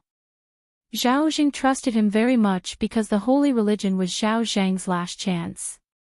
Only by relying on the holy religion could he conquer the capital and become the new emperor of the Qi kingdom. Thanks to Zhao Zheng's trust, he was able to gain control of the 150,000 soldiers in Beijing Hebei province in such a short period of time. Of course, in terms of numbers, the number of followers of the holy religion was more than this number, but the meaning of the two was different. He was the guardian of the right of the holy religion, second only to one, above tens of thousands, and leading more than 100,000 followers. But if he could become the emperor of a country, he would be above millions and tens of millions of people. This was the difference between heaven and earth. A figure walked into the tent. Fang Yu glanced at her, and his expression immediately became solemn. He bowed and said, "Your Highness." The Taoist nun walked inside and asked indifferently, "Did something happen in the branch in Xingzhou?" Fang Yu hurriedly nodded and said, "I've sent the purple-clothed emissary to investigate it personally." The middle-aged Taoist nun did not continue this topic. She turned to look at him and suddenly asked, "Do you want to replace Zhao Zheng?" Fang Yu's expression changed. He clenched his teeth and said, "Auntie, Zhao Zheng is a narrow-minded man. He doesn't keep his word. We can't trust him so easily. I'm afraid the first thing he will do after he ascends to the throne will be to get even with us. We can't place our hopes on him. As long as he sits in that position, I naturally have a way to make him listen to me." The Taoist nun looked at him and said, "You're not a legitimate member of the Zhao family. Even if you conquer the capital, the courtiers won't agree, and neither will the people of the Qi kingdom. If you want to sit on the throne, the whole world will oppose you. When that time comes, you won't even be able to take care of yourself. How can you avenge your family?" "Auntie," the Taoist nun looked at him and continued to ask, "Revenge for your family or your selfish desires, which is more important?" "Of course, revenge is more important." Fang Yu was silent for a moment, then said in a deep voice, "I know I was wrong." The middle-aged Taoist nun walked to the door, then turned around and said, "Xingzhou is already part of the capital region. The branch won't get into trouble easily." Only then did Li Yi realize that Rui had set off a few days later than them, but she had arrived in Xingzhou almost at the same time as them. She probably didn't rest well in between. "I'll go get the medicine." In the past, Li Yi had bought and boiled medicine for Mississippi Lu countless times, so it was a walk in the park for him. He personally went to the pharmacy to buy the medicine, boiled it, and let it cool before bringing it to her bedside. Li Yi tested the temperature of the medicine, blew on it, and put the bowl down. He said, "There's no white rabbit creamy concoction, and Sue didn't bring it with him. Just make do with it this time, and I'll make another one for you later." Mississippi Lou was not afraid of anything, but she was afraid of bitterness. This was her only weakness that Li Yi had discovered. A piece of candy, and a mouthful of medicine. This was something that they had agreed on a long time ago. Mississippi Lou took a small sip, and her brows furrowed. She said, "There's no white rabbit creamy concoction, then, put some sugar in it." "No." Li Yi refused without any hesitation. He said, "Have you seen anyone put sugar in medicine? Will it still be effective? Then I won't drink it. I'll be fine after resting for a couple of days." Mississippi Lou also refused without hesitation. To her, drinking medicine was the most painful thing in the world. Li Yi looked at her and threatened, "Don't make me do it." Mississippi Lou also looked at him and said calmly, "You can try." Li Yi really did not dare to try. Even if Mingzu was standing in front of him, he would still dare to have a fair fight with Mingzu. However, if it was Mississippi Lou, he would not dare. After all, she only had a cold this time, and not a serious injury. Li Yi was worried that if they fought, he would be the one to eat the white rabbit creamy concoction in the end. "Then I'll ask Elder Tian if I can put sugar in it." He sighed.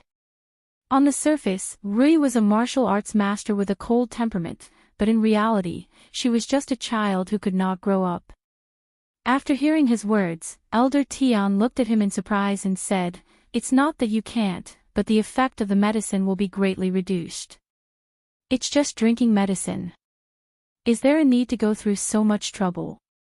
Li Yi shook his head. This kind of thing varied from person to person.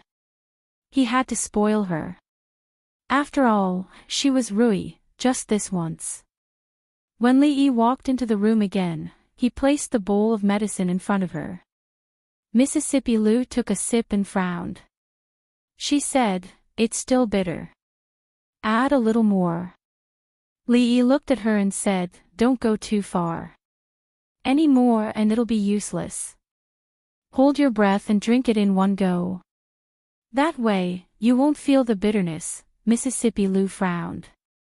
She held her breath and drank the entire bowl of black medicine. She put down the bowl and clutched her chest. She frowned and only calmed down after a while. She raised her head to look at Li Yi and asked, "Why does it taste as bitter as without sugar?" "Because I really didn't put sugar in it." Li Yi looked at her and said, "Didn't you drink it all without sugar?" Mississippi Lou looked at him and pointed at the long sword hanging on the wall. She said, "Help me get the autumn water." Li Yi did not understand. Rui is already so sick. Why would she need the autumn water? What she needs is a good rest. Fong did not understand either. The second young mistress had a serious cold. However, when he saw her chase after the son-in-law, it did not seem like it, outside the capital, in a tent. The middle-aged Taoist nun frowned. Did Envoy Chenzi not return? Fong Yu's expression was also a little unsightly. After Envoy Chenzi left, there was no more news. The blue-clothed envoys that were sent were also not heard from. Fong Yu looked at the purple-clothed people behind him and said, "The four of you go together. You must find out what happened in Xing province and where Envoy Chenzi is now." The middle-aged Taoist nun shook her head and said, "There's no need. This time, I'll go personally." Fong Yu thought for a while and said, "The four of you follow Her Highness. If something happens, you can take care of her, yes?"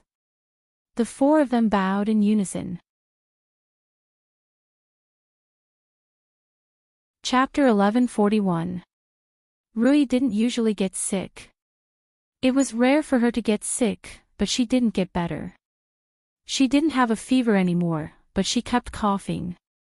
It wasn't the season for pears to ripen, and they weren't in Jing Kingdom or Rui City.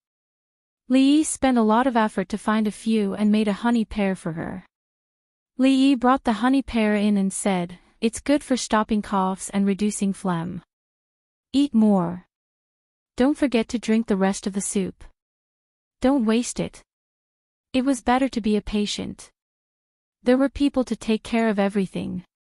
If it wasn't for the fact that he was sick, Li Yi would like to get sick like this.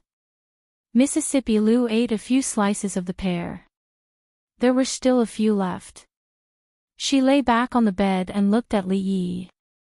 She said, "I can't eat anymore. You can eat the rest.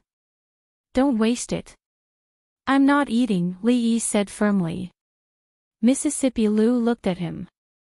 "Don't misunderstand. I'm not looking down on you." Li Yi looked at her and explained, "I'm just afraid that you'll infect me." Li Yi ate the few slices of pear in the end.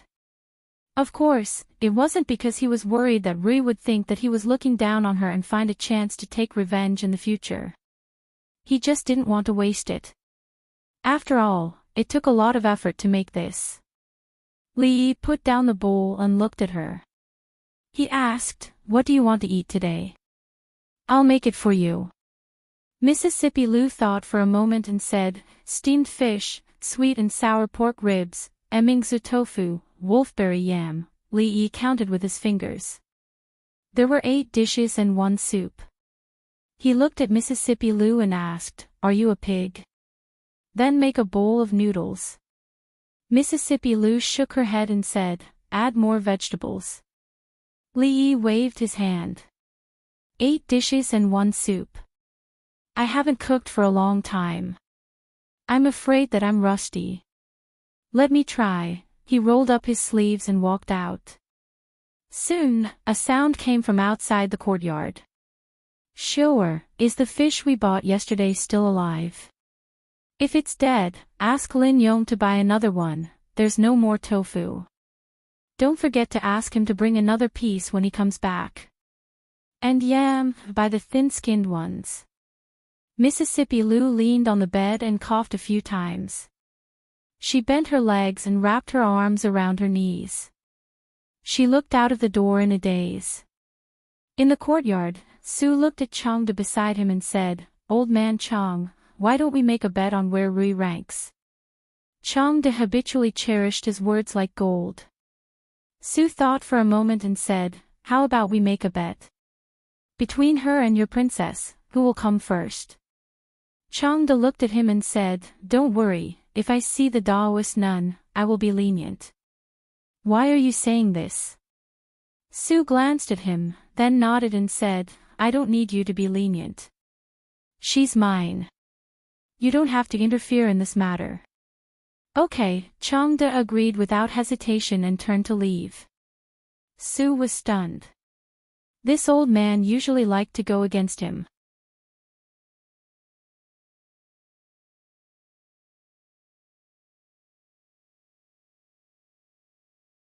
Chapter 1142.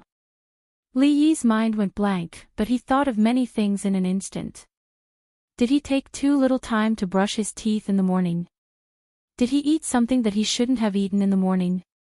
Did he taste the medicine for Rui just now? Was it hot or bitter? Was his mouth filled with a taste that she didn't like? And he drank wine just now. He really shouldn't have. He still didn't know where to put his hands. Would it be weird if he just let them hang like that? Should he put them on her waist? Shouldn't a man and a woman put their hands on her chest when kissing? But if he put them on her chest, would she beat him up? Regardless of whether Rui wanted to beat him up or not, he really wanted to beat Fong up now. It wasn't a vigorous French kiss, nor was it an extraordinary passionate kiss. He didn't even stick out his tongue, lips touched, lips parted. That was all. "I like you." Rui looked at him with a very serious expression. "It started a long time ago. But, why is it you? Why does it have to be you?" Li Yi rarely saw Rui smile, but she would smile occasionally. He had never seen Rui cry, not even once. He didn't see her shed a tear, but after saying those 2 sentences, her face was already covered with tears. I like you, why does it have to be you? These 2 sentences didn't seem to have any logic, but Rui understood, and so did Li Yi. No one understood the meaning of these 2 sentences better than them. He hugged her tightly. This was the first time that they were so close to each other.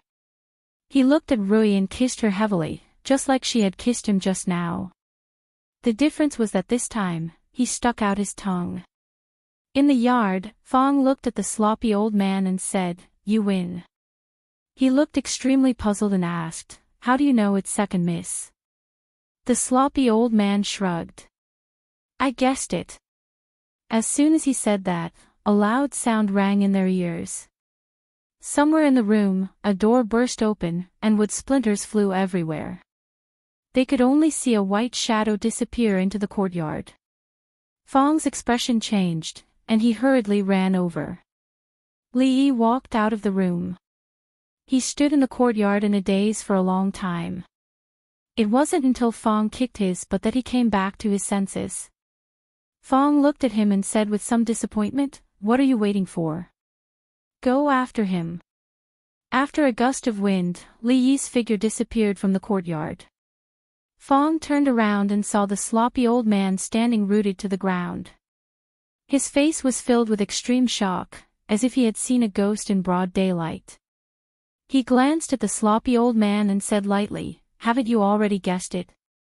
Why are you pretending?" The sloppy old man put away his shocked expression and seemed to recall some past events. He let out a long sigh and muttered, "There's no justice in this world, there's no justice in this world." When Li Yi stood on the street, he could no longer see Mississippi Lu's figure. A peddler picked up the scattered goods on the ground, looked in a certain direction, and scolded angrily, "Why are you running so fast? Are you in a hurry to reincarnate?"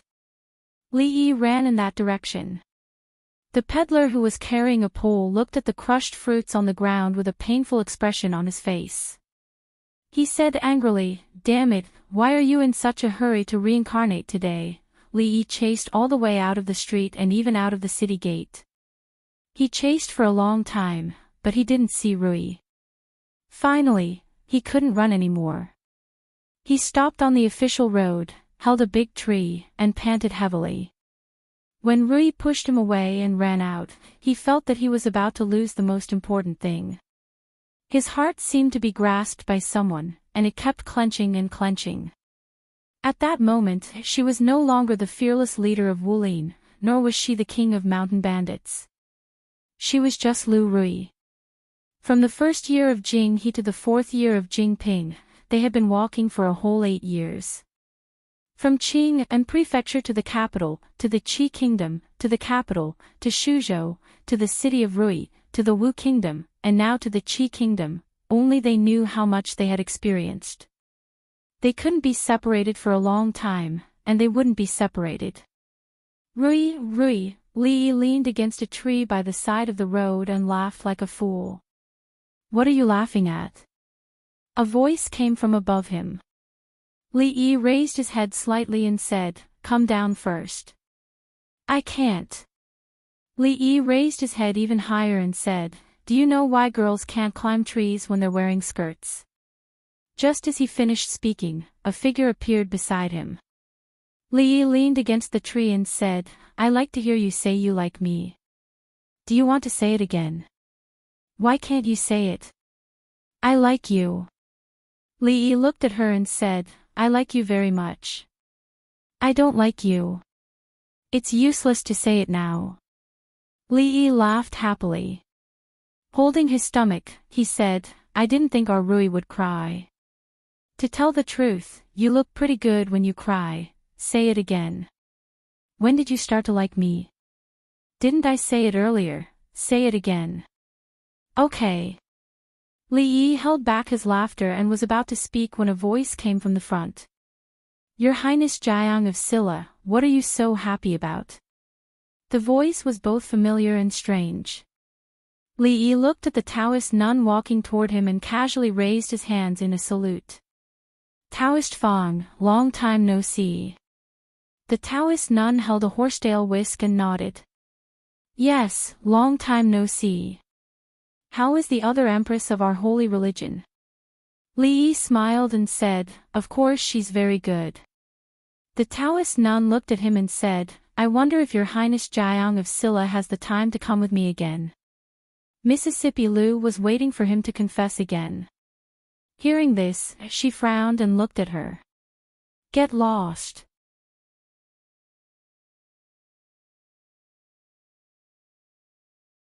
Chapter 1143. Li Yi felt that the heavens were too unfair. They were both only a step away from becoming a grandmaster. Why was it that when he kissed Rui broke through, but he did not improve at all? Moreover, her breakthrough was the kind of breakthrough that could shock people to death. She had only become a grandmaster for 2 hours, but she could already beat the Taoist nun who had been stuck in the grandmaster realm for decades. Although this kiss was blissful and beautiful, so beautiful that it bubbled, but it also made one of the beautiful wishes in his heart, the wish that one day he could be the master of the world, completely become a bubble. He looked at Rui gloomily and said, why don't you try kissing me again? Maybe I can break through too. Mississippi Lu rolled her eyes at him and turned to walk forward. Li Yi hurriedly chased after her. Why don't I kiss you too? Outside Xingzhou City, in a small courtyard in a deserted village. Inside the room, the smell of blood assailed the nostrils. Taoist nun held a horsetail whisk in her hand and slowly sat down. The room was covered in blood, and the 4 men in purple lying on the ground were moaning in pain. When did it start? She covered her mouth and coughed a few times, wiping the blood from the corner of her mouth. Her voice was emotionless. One of the men in purple was lying at her feet. His throat made a sound like a broken bellow, and he kept coughing out blood. He coughed for a long time before he said, This subordinate has been following Her Highness since 20 years ago. Today's ending is all of it is my own fault. After saying this, he seemed to have used up all his strength. His chest was heaving up and down. After a long pause, he continued, I don't beg you to spare my life. I only hope that you can give me a quick death so that I won't be wasting my time following you all these years. The middle-aged Taoist nun looked at him and said softly, The guardian asked you to do this. None of the 4 men in purple said anything. Come out. The Taoist nun coughed again and said, Come out and tell me, why did you do this? Creak, the back door of the room was pushed open, and a figure came in from behind. Auntie. Fang Yu stood in the room and looked at her. He sighed and said, Don't blame me. The middle-aged Taoist nun put the horsetail whisk on the table and looked at him, saying, Give me a reason. What reason do I need? Fang Yu shook his head and said, Only when Auntie dies and the holy religion is in my hands can I do what I want to do. What's the point of being a protector? What's the point of being a queen? What's the point of being an emperor? Do you understand? I want to be the emperor, but you won't let me. Fang Yu looked at him with a slightly ferocious expression and said, The holy religion is the holy religion of our Fang family.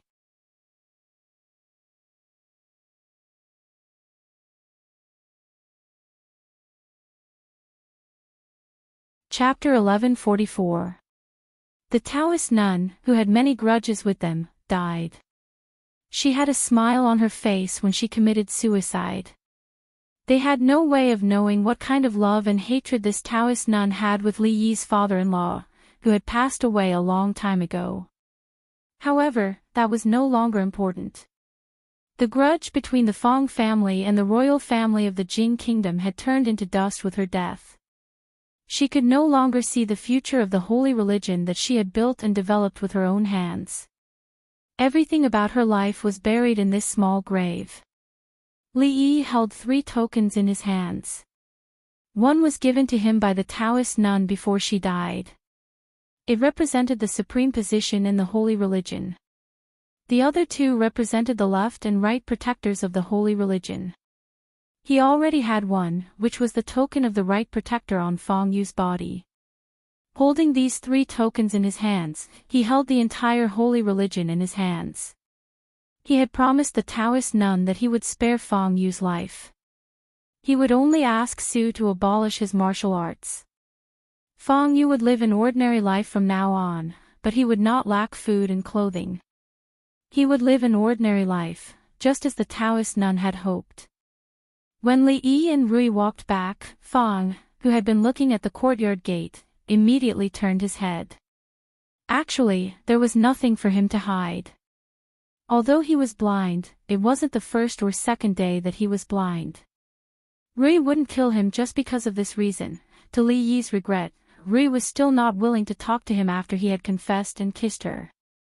After they came back, she locked herself in her room. No matter how many times Li Yi knocked on the door, she would not open it. In fact, he still had a lot to say to her, but he also knew how difficult it was for Rui to say those words and take that step. He stepped back and saw Wanru standing in the yard, smiling at him. She looked at Li Yi and asked, "Is she all right?" Li Yi sat down beside her and shook his head slightly. "Don't worry." Wanru looked at him and said, "There are some things that will be fine as long as she thinks it through." Li Yi looked at her. She reached out to hold his hand and said, "Actually, when we were in Fengzhou, I always thought that you were lovers who eloped. When you told me the truth, I thought you were lying to me. But I can see through your eyes. Your eyes can't lie." Li Yi sighed and looked at Rui's tightly shut door, feeling a little worried. She patted Li Yi's hand and said, "You have to believe that you've been together for so many years. No matter what difficulties you encounter, you'll be able to overcome them." Su stood in the distance and sighed. He said, "What's so good about this kid? Why does he meet all the good women in the world? Are you envious?" A voice rang in his ear. "No." Su turned to look at her and said, "You're enough for me. I want to order the soldiers of the capital. You dare to disobey I." The person indifferently glanced at him but did not say anything else. Zhao Zheng's chest heaved a few times, but his emotions actually calmed down. He strode out of the tent and came to another tent. After sitting down in the tent, his expression was so gloomy that it was about to drip water. If he still did not realize that something was wrong by now, he would be a complete idiot. Feng Yu had unknowingly made him a mere figurehead. Those who controlled the military were mostly people of the holy religion. They listened to Feng Yu's orders more than him. Suddenly, footsteps were heard outside the tent. Someone came in and looked at Zhao Zheng. He waved his hand and said, "Take him down." Several men in blue walked toward him. "What do you want?" Zhao Zheng's expression changed. "What are you doing?" Zhao Zheng wanted to resist, but he could not fight against the 2 men in blue. With a fierce expression, he shouted, "Where is Feng Yu? Get Feng Yu to come out and see me." "Feng Yu can't come to see you." Su Zheng looked at him and waved his hand. "Take him away." More than half of the high-ranking generals of the 150,000 soldiers had been infiltrated by Feng Yu and Taoist nun. No wonder Feng Yu was so obsessed with the throne of the Qi kingdom. He was only one step away from that position. If not for Zhao Yi's stubborn defense of the capital, the current Qi kingdom would have changed.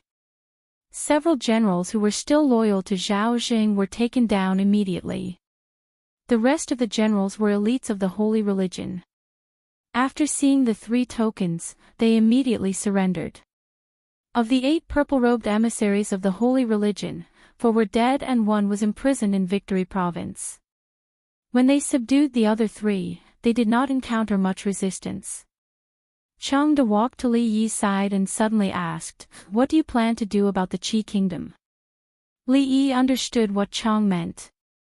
The 150,000 soldiers in the capital region were all under their control. Taking down the capital would be a piece of cake. What Zhao Zheng and Fang Yu could not do, they could easily do. Of course, taking down the capital did not mean that they would be able to take over the Qi kingdom. After all, they were not the imperial family of Zhao. The Qi kingdom would not be in chaos like the Wu kingdom. After taking over the capital, the Qi kingdom would definitely be in chaos. What they would have to face next might be countless rebels. Li Yi did not want the Qi kingdom. He had no interest in being the emperor in the open or in the dark. In his heart, these things were not as important as seeing Rui smile again. Li Yi thought about it and said, "Let's return the favor." Chang nodded and said no more. The capital. The sky had just brightened when a general rushed into King Feng's residence. Before he saw Zhao Yi, he shouted, Your Highness, they've retreated."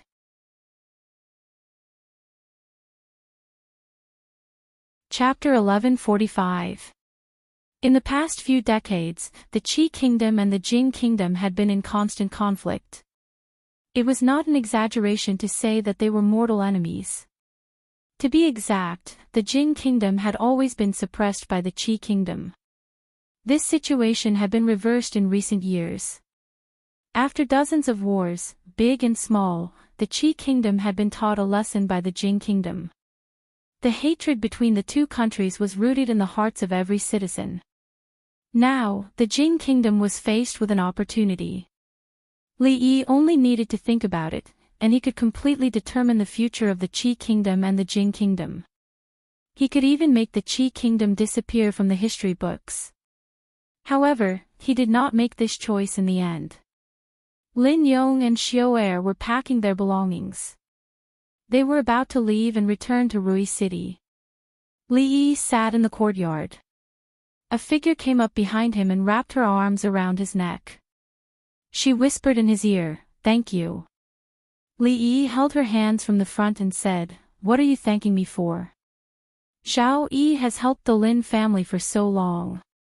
Consider this a favor to him." "Brotherly, this favor is too great. It's so great that Zhao Yi can't bear it." A voice came from outside. "Miss Lin." Zhao Yi walked in and bowed to Lin Wanru first. His salute was extremely respectful and proper. There was nothing to nitpick about. However, it was precisely because of this that his action was even more rude. He was the third prince of the Qi kingdom. Now, he was the emperor of the Qi kingdom. It was impolite for the emperor to bow to his subjects and people. The expressions of the people beside him changed when they saw this. Only the god of fortune Qian and a white-browed monk remained calm. They knew what the third prince was bowing to, and they also knew that the lady in front of him was worthy of it. Because if it wasn't for her, the third prince wouldn't even have the chance to stand here and bow. "Greetings, third prince." Lin Wanru bowed slightly to Zhao Yi, then looked at Li Yi, turned around and walked back to her room. Li Yi gestured for him to sit down and said, "Thank you for taking care of Wanru all these years." Zhao Yi couldn't help but smile and said, "I only told him a few words and did a few things in passing. Brother Li's gift is a bit too much. I'm afraid Zhao Yi won't be able to repay this favor for the rest of my life." Li Yi waved his hand and said, "I'm just doing it out of convenience. You help me take care of Wanru, and I'll give you Zhao Zheng. We're even. Don't talk about owing me or repaying me." Behind Zhao Yi, someone's face twitched. Breaking the siege of the Crown Prince's 150,000 soldiers, solving the third prince's biggest crisis, and giving the capital to him, was this also called doing it out of convenience? Just what sort of person could make the third prince cast aside the chaos in the capital and rush over to meet with him? Zhao Yi looked at him and asked, "Brother Li, you're leaving?" Li nodded and said, "I'm leaving today." Zhao Yi sighed and said with a tone full of regret, "It's a pity that Brother Li's ambition isn't here. Otherwise, you and I can join hands and accomplish a great undertaking." Zhao Yi's words were a bit strange. He was the third prince of the Qi kingdom and would soon be the emperor of the Qi kingdom. What great undertaking did he need the two of them to accomplish? Li Yi looked at him and asked, what great undertaking? Zhao Yi thought for a moment and looked at him, saying, the Lord of the World. The Lord of the World was exactly what it meant. Zhao Yi didn't want to be the emperor of the Qi kingdom, or rather, he didn't just want to be the emperor of the Qi kingdom. He also wanted to be the emperor of the Jing kingdom, the Wu kingdom, and the Zhao kingdom. He wanted to be the master of the entire world. Li Yi looked at him and suddenly asked, did I do something stupid? Zhao Yi nodded and said, you can say that. Li Yi thought for a moment and took out his autumn water and placed it on Zhao Yi's neck, asking, is it too late for me to regret it now? How dare you? Stop. Let go of His Highness. The faces of the few people standing behind Zhao Yi changed at the same time as they spoke in a stern voice. Zhao Yi's expression didn't change. He looked at Li Yi and smiled, saying, the Lord of the World is so difficult that I don't even have half a chance of succeeding. But I know that Brother Li does. His expression didn't change and his eyes were indifferent. He said, I just hope that one day I can see the Lord of the World. It doesn't matter who becomes the emperor. If Brother Li succeeds, you must remember to come to Zhao Yi's grave and tell me, so that we didn't get to know each other in vain. An official behind him said anxiously, Your Highness. Li Yi looked at Zhao Yi. There was no fear on his face. When he talked about death, it was like he was talking about something normal. Li Yi shook his head and put away his autumn water. He said, forget it. She just cleaned this sword. If I dirty it, she'll beat me up. It's not worth it. There were always some strange people in this world.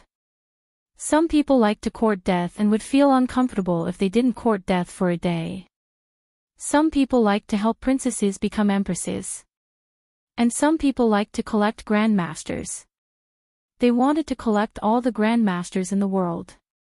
Lilican, older sister complex, princess complex, queen complex, empress complex, grandmaster complex. Even these people with special hobbies existed. In comparison, Zhao Yi's dream of being the ruler of the world was nothing. Li Yi thought about it and looked at him. He suggested, why don't you go fight the Jing kingdom first? The Jing kingdom is close and convenient. I can't beat them, Zhao Yi said honestly.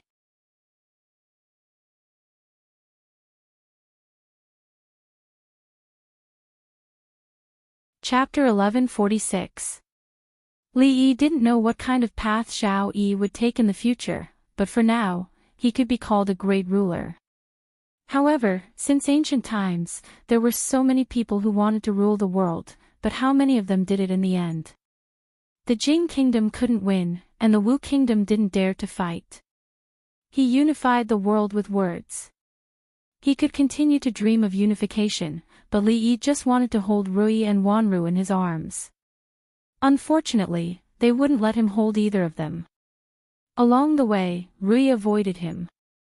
She and Wanru were in the same carriage, so he couldn't see either of them. What kind of person was she? After confessing, she acted as if nothing had happened and didn't need to take responsibility. Bored, Li Yi took out 3 tokens and played with them in his hand. The token looked like jade, and he didn't know what material it was made of. There was an azure dragon, a white tiger, and a blurry portrait of a woman, which represented the Empress. The real leaders of the holy religion were the 2 goddesses and the 2 protectors. Ruoqing didn't need any token to prove her identity, because her face was the proof of her identity. Therefore, the saint only had 3 tokens.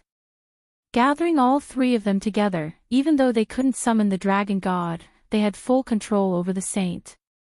This was Li Yi's goal a long time ago. However, now that he had achieved it, he didn't seem to be as happy as he imagined. Li Yi kept the 3 tokens and would give them to Ruoqing when he returned. Li Yi also asked Su Jing to remove all the spies planted by the holy religion in the Qi kingdom, including the generals who actually held power in Jiangyi, back to Rui City. These tricks were useless in front of Zhao Yi. Since Li Yi had withdrawn the soldiers besieging the capital and stabilized his position on the throne, he disdained playing around with these things. As for his lofty dream of unifying the world, let's wait and see for now. This trip will pass by Fengzhou, so Wanru has some time to make arrangements for the Lin family. The Lin family's jewelry business and other businesses had been separated by her a long time ago. She had handed over the Lin family's assets to the Lin family to manage. As for the cloth, clothes, liquor, and perfume, they were the dowry she had prepared for herself. A person's energy was limited. No matter how much money he had, it was useless. After discussing with her, Li Yi decided to gradually withdraw from the market of the Qi Kingdom. If the merchants of the Qi Kingdom wanted to buy these goods, Rui City was a good place to do so. When she entered the house, Ruoqing did not have to be so busy. They walked and played along the way. Zhao Yi had already cleaned up all the provinces and mansions of the Qi Kingdom. After the turmoil this time, the Qi Kingdom's vitality was greatly damaged. It would probably take a long time to recuperate. At this moment, the feeling in Li Yi's heart was hard to describe with words. He looked at Ru Yi, and there seemed to be thousands of thoughts in his heart. He thought for a long time, opened his mouth, but still didn't say anything. Rui smiled and said, "Becoming a supreme power is Rui's wish since she was young. I'm happy for her." Li Yi shook his head and said, "I'm not talking about Rui's breakthrough." Rui looked at him and shook her head slightly.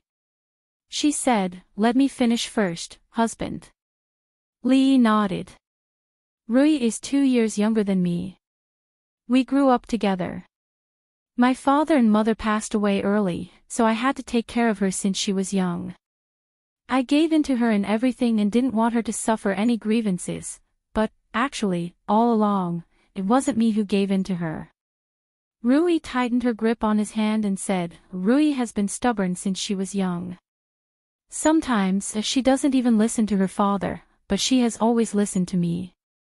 I don't need to give in to her at all, because she won't fight with me for anything." At that time, father came back to buy pastries. She clearly liked them, but she always pretended that she didn't like them and left the last piece for me. Her favorite autumn water was actually left for me by father. I knew she liked it, so I didn't dare to show even a little bit of liking. Because as long as I liked it, she definitely wouldn't want it. Ru Yi held his hand even more tightly and said, "Actually, all along, it was she who gave way to me." Li Yi's hand hurt a little. This was a sign that Rui had lost control of her emotions. This was the first time she had said these words to him, and it was also the first time she had lost control of her emotions. "Actually, she's more like a sister than I am." 2 streams of tears rolled down Rui's face. She leaned against Li Yi's chest and continued, "She gave everything she liked to me. She gave the Grand Master title to me. She gave the husband to me. She could have broken through to the Grand Master stage earlier. She could have met the husband earlier. We promised when we were young that we would marry the same person in the future." When Rui said this, Li Yi's chest was already wet. She sobbed, "I'm the selfish one. I'm the one who didn't keep my promise. I'm the one who didn't keep my promise." Rui was already sobbing in his arms. Li Yi reached out and hugged her tightly. In a room across the courtyard, Mississippi Lu sat in front of the table. Although she didn't say anything, tears were already streaming down her face. You're tuning into the Journey of the Soul YouTube channel. Don't forget to subscribe and join us on this journey to catch the most captivating stories.